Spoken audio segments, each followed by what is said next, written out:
افغانستان سے زیادہ پولیو پاکستان میں ابھی بھی؟ پاکستان میں جو کنفرمڈ کیسز ہیں وہ 31 ہیں، لیکن افغانستان میں جو ہے وہ 9 کیسز ہیں، اور مطلب افغانستان سے بھی زیادہ کیسز اس وقت پاکستان کے اندر موجود ہیں۔ ہم پاکستان اب اس وقت ٹاپ پہ ہے، پاکستان میں کیسز سب سے زیادہ ہیں اس وقت۔ یو پیک کی میٹنگ تھی جس کو چیئر جو ہے وہ ڈاکٹر ظفر مہدی صاحب کر رہے تھے۔ کھاریاں میں جو ہمارا ٹارگٹ ہے وہ 7000 کڈز ہیں جن کو اس دفعہ پولیو کے قطرے پلائے جائیں گے۔ اس کے لیے ہماری تقریباً 42 ٹیمز موو کر رہی ہوں گی، اور 6 ایریا انچارجز ہیں جو اس ساری کمپین میں ان کو مانیٹر کر رہے ہوں گے۔ السلام علیکم، نیوز الرٹ سے میں ہوں وجاہت علی ظفر۔ کھاریاں میں 2 فروری سے 5 فروری تک پولیو مہم کا آغاز کیا جانے والا ہے، جس حوالے سے ایک میٹنگ کا انعقاد کیا گیا ہے جس کی سرپرستی کر رہے ہیں MS کھاریاں THQ ڈاکٹر ظفر مہدی صاحب۔ آئیے ان سے جانتے ہیں اس میٹنگ کی اہمیت کیا ہے اور یہ کیوں ضروری ہے۔ اس کے علاوہ پولیو جس کے اوپر پوری دنیا تقریباً قابو پا چکی ہے، پاکستان میں اب بھی وہ درد سر کیوں بنا ہوا ہے؟ یہ آج ہم جو میٹنگ کر رہے ہیں یہ یو پیک میٹنگ ہے، یہ یونین کونسل لیول پہ ایک میٹنگ ہوتی ہے جس میں ہم نوٹیبل پرسنالٹیز کو یہاں پہ مدعو کرتے ہیں تاکہ یہ جو پیغام ہے گورنمنٹ کا یہ صرف ہمارے گورنمنٹ آفیسرز تک نہ رہے، ہم کمیونٹی تک اس پیغام کو پہنچانا چاہتے ہیں کہ اس پولیو کمپین کی افادیت کتنی ہے، اس کی امپورٹنس کتنی ہے۔ انفارچونیٹلی ہم اس وقت ٹاپ پہ ہیں۔ اس سے پہلے یہ تھا کہ افغانستان میں کیسز زیادہ تھے، لیکن اب اس وقت سینیریو یہ ہے کہ افغانستان کے کیسز بھی ہمارے کیسز سے کم رہ گئے ہیں۔ پاکستان میں اس وقت سب سے زیادہ کیسز ہیں۔ سر آپ بالکل ٹھیک فکر بتا رہے ہیں کہ مجھے کہ افغانستان سے زیادہ پولیو پاکستان میں ابھی بھی؟ بالکل پاکستان میں بالکل ٹھیک فکر بتا رہا ہوں کہ ہماری پاکستان میں جو پولیو کے کیسز ہیں، کنفرمڈ کیسز، وہ افغانستان سے بھی اس وقت زیادہ ہیں۔ تو یہی وجہ ہے کہ ہم لوگ، ہماری عوام، جب بھی ہم ٹریول کرنا چاہتے ہیں، کسی بھی کنٹری میں ہم جانا چاہتے ہیں، وہ کنسرنڈ ہوتے ہیں اس معاملے میں کہ یہ جو آ رہے ہیں اس میں کسی میں پولیو کا وائرس تو نہیں ہے۔ اسی لیے ہمیں ایون عمرہ کرنے کے لیے بھی ہم جائیں تو کہا جاتا ہے کہ جی پولیو کا کارڈ ہونا چاہیے، آپ کے پاس پولیو ویکسینیشن کا کارڈ ہونا چاہیے۔ پاکستان کے اندر یہ وائرس موجود ہے، کنفرمڈ کیسز موجود ہیں، اس لیے اب وہ وائرس کہیں سے بھی ٹرانسمٹ ہو سکتا ہے ایک ہیلدی بچے میں۔ تو اس چیز کو روکنے کے لیے اب اس بچے کے اندر امیونٹی کو ڈیولپ کرنا ضروری ہوتا ہے اس وائرس کے خلاف فائٹ کرنے کے لیے۔ اب وہ امیونٹی کیسے ڈیولپ ہوگی؟ وہ ڈیولپ ہوگی ویکسینیشن کے تھرو۔ ویکسینیشن کا مقصد ہی یہ ہوتا ہے کہ بیماری ہونے سے پہلے بیماری کے خلاف قوت مدافعت جسم کے اندر پیدا ہو جائے۔ سر اگر 2025 کے اعداد و شمار کی بات کریں، آپ نے مجھے شوق کر دیا کہ افغانستان جو کہ جس کو ہم جنگ زدہ مشکل حالات میں گرا ہوا ملک سمجھتے ہیں، وہاں پر پولیو کے کیسز کم ہیں، وہاں پر لوگ پولیو ویکسین لے رہے ہیں، لیکن پاکستان میں ابھی بھی زیادہ ہیں۔ تو اگر صرف 2025 کے اعداد و شمار کی بات کی جائے تو کتنا بڑا مارجن ہے، کتنا بڑا فرق ہے دونوں ملکوں میں؟ پاکستان میں جو کنفرمڈ کیسز ہیں وہ 31 ہیں، لیکن افغانستان میں جو ہے وہ 9 کیسز ہیں، اور مطلب افغانستان سے بھی زیادہ کیسز اس وقت پاکستان کے اندر موجود ہیں۔ اور پنجاب میں ایک کیس ہے جو منڈی والدین میں اس وقت جو کنفرمڈ کیسز ہیں۔ KPK میں اس وقت زیادہ کیسز ہیں۔ تو یہ الارمنگ سچویشن ہے بہت زیادہ۔ ڈیفینیٹلی یہ الارمنگ سچویشن ہے۔ یہی تو بات میں بتانے کی کوشش کر رہا ہوں کہ اس کمپین کا، اور یہ جو پے در پہ جو کمپینز ہو رہی ہیں، ان کی ضرورت اور ان کا فائدہ اسی وجہ سے ہے کیونکہ ہم پاکستان اب اس وقت ٹاپ پہ ہے، پاکستان میں کیسز سب سے زیادہ ہیں اس وقت۔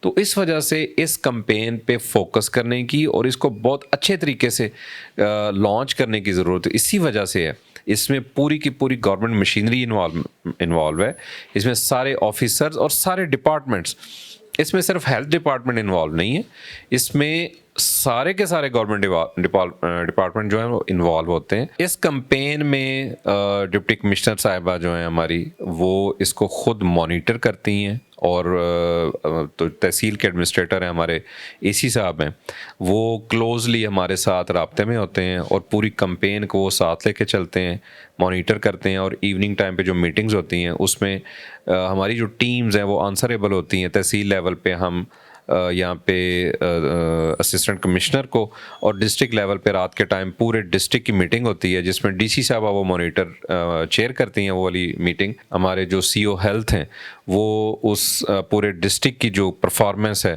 اس کو وہ پریزنٹ کرتے ہیں، اور اس طریقے سے CO health under the supervision of deputy commissioner Gujarat ہمارے پورے ڈسٹرکٹ کو یہ مانیٹر کرتے ہیں۔ اچھا سر، آج جو میٹنگ ہوئی ہے یہ اس کی اہمیت اس طرح اجاگر ہوگی کہ پتہ چل سکے کہ کون کون لوگ ہیں جنہوں نے اس میٹنگ میں شرکت کی ہے. اس کے علاوہ اس میں کن موضوعات پر بات ہوئی پولیو کو لے کے؟ اس میں ہمارے ایک تو ایجوکیشن ڈپارٹمنٹ کے لوگ آتے ہیں، دوسرا ہمارے جو سی او میونسپل ہیں ان کے ریپریزنٹیٹیو یہاں پہ آتے ہیں، سی او خود یہاں پہ موجود ہوتے ہیں.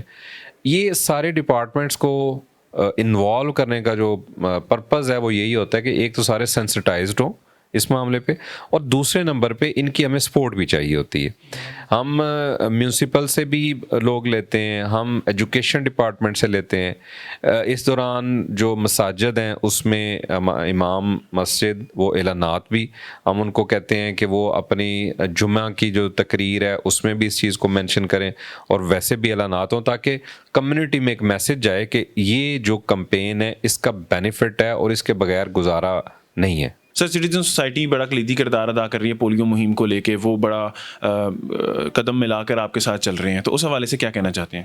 جی، سٹیزن سوسائٹی ہمارے جو ہیلتھ کے باقی پروگرامز ہوتے ہیں اس میں بھی ہمارے ساتھ چلتے ہیں، اور ایک اویئرنیس کا جو پروگرام ہم نے کرنا ہوتا ہے اس میں سٹیزن سوسائٹی ہمارے ساتھ بہت سپورٹ کرتی ہے.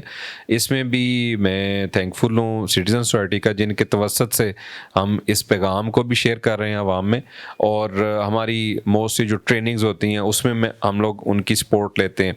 تو اس میں جس طرح کے ایک پہلے سے ان کا کردار رہا ہے، ایک پازیٹیو رول رہا ہے، اسی طریقے سے پولیو میں بھی ان کا پازیٹیو رول ہے، اور اس چیز کو میں اپریشیٹ کرتا ہوں. پولیو مہم کے یو سی ایم او محمد عرفان افضل صاحب میرے سے موجود ہیں. یہ میٹنگ یو پیک کی میٹنگ تھی جس کو چیئر جو ہے وہ ڈاکٹر ظفر مہندی صاحب کر رہے تھے. میں شکریہ ادا کروں گا لوکل کمیونٹی کا، لوکل انفلوئنسرز کا. یہ میٹنگ بیسیکلی جو کھاریاں شہر میں لوگ جو ہے وہ فارنرز آتے ہیں ان کو اس چیز کے بارے میں آگاہی دینے کے لیے، یا جو ریفیوزلز وغیرہ آتے ہیں ان کو کور کرنے کے لیے یہ میٹنگ بلائی جاتی ہے، جس میں ایجوکیشنز ڈپارٹمنٹ سے یا میونسپل کمیٹی جو ایم سی کے ملازمین ہیں یا جو امام مسجد وغیرہ ہوتے ہیں ان کو بلایا جاتا ہے تاکہ اس کو پلان کیا جا سکے کہ اس کو کیسے چلانا ہے، اور اس میں جو بھی لوگ ہرڈلز کریٹ کرتے ہیں ان کو کیسے جو ہے وہ ٹیکل کرنا ہے. تو میں جو ہے وہ اس میں سب سے پہلے ڈی سی صاحبہ کا، سی او صاحب کا اور محترم ڈی ڈی ایچ او صاحب کا شکریہ ادا کروں گا کہ انہوں نے ہمیں جو ہے اس کام کے لیے ڈپیوٹ کیا ہوا ہے. اور انشاءاللہ ہم جو ہے وہ پورے عزم کے ساتھ جو ہے وہ 2 تاریخ سے لے کے 5 تاریخ تک یہ مہم چل رہی ہے. اس میں 5 سال تک کے بچوں کو پولیو سے بچاؤ کے قطرے جو ہے لازمی پلوائیں گے انشاءاللہ. جو پیرنٹس ہیں ان کو اگر کوئی پیغام دینا چاہتے ہیں تو آپ دے سکتے ہیں. میرا پیغام پیرنٹس کے لیے یہ ہے کہ یہ کمپین، اس پہ بہت سارا پیسہ لگتا ہے، بہت ساری حکومتی مشینری انوالو ہوتی ہے، اس میں سارے آفیسرز، سارے ڈپارٹمنٹس انوالو ہوتے ہیں. تو آپ لوگ کسی قسم کے ابہام کو اپنے ذہن میں نہ آنے دیں، کوئی مس انڈرسٹینڈنگ ذہن میں پیدا نہ ہونے دیں. یہ کمپین، اس کا مقصد صرف اور صرف آپ کے بچوں کو پولیو جیسے موذی مرض سے بچانا ہے. آپ کو پتہ ہے جو لوگ اللہ نہ کرے جو پولیو افیکٹڈ ہوتے ہیں وہ کوئی نہ کوئی ان کا عضو ضائع ہو جاتا ہے. اگر وہ ایک ٹانگ سے محروم ہو جائیں، ایک بازو سے محروم ہو جائیں، تو آپ سمجھ سکتے ہیں کہ وہ شخص وہ کس طرح پوری زندگی گزارا کرے گا. ہمارے سامنے کچھ ایگزامپلز ایسی ہیں جو ہم دیکھتے ہیں، پولیو افیکٹڈ لوگ، ان کی زندگی بہت مشکل سے گزرتی ہے. تو اپنے بچوں کو اس چیز سے بچانے کے لیے حکومت کا ساتھ دیں اور پولیو کے قطرے پلائیں. اس میں کوئی برائی یا کوئی سائیڈ ایفیکٹس نہیں ہیں. آپ آسانی کے ساتھ اور سیفلی آپ یہ کمپین کے دوران بچوں کو پولیو کے قطرے پلا سکتے ہیں. ٹیمز گھر گھر پہنچیں گی. ٹیمز جب آپ کے گھر پہ پہنچتی ہیں ان کے ساتھ کوآپریٹ کریں اور ان کو الاؤ کریں کہ بچوں کو وہ قطرے پلائیں. اگر آپ گھر پہ موجود نہیں ہیں کسی وجہ سے تو ہمارے فکس اسٹیشنز بنے ہوئے ہیں، ہمارے ہاسپٹلز کے اندر فکس اسٹیشن ہے، ہمارے یہاں پہ جو بس سٹاپ ہیں وہاں پہ فکس اسٹیشن بنیں گے، وہاں پہ جا کے آپ بچوں کو پولیو کے قطرے پلا سکتے ہیں. تو میری یہ گزارش ہوگی عوام سے کہ وہ اس معاملے پہ حکومت کا اور ہیلتھ ڈپارٹمنٹ کا ساتھ دیں تاکہ ہم اس موذی مرض سے بچ سکیں. شکریہ. MSTHQ کھاریاں ڈاکٹر ظفر مہندی صاحب کا کہنا ہے کہ والدین سے یہ التجا کی جاتی ہے، یہ ریکویسٹ کی جاتی ہے کہ اپنے بچوں کو معذور ہونے سے بچائیں، ان کی زندگی کو بہتر بنانے کے لیے ٹیمز کا ساتھ دیں، حکومتی اداروں کا ساتھ دیں تاکہ وہ آپ کے بچوں کی زندگیاں محفوظ بنا سکیں. مجھے وجاہت علی ظفر کہتے ہیں. نیوز الرٹ سے فی الوقت اتنا ہی. اللہ نگہبان.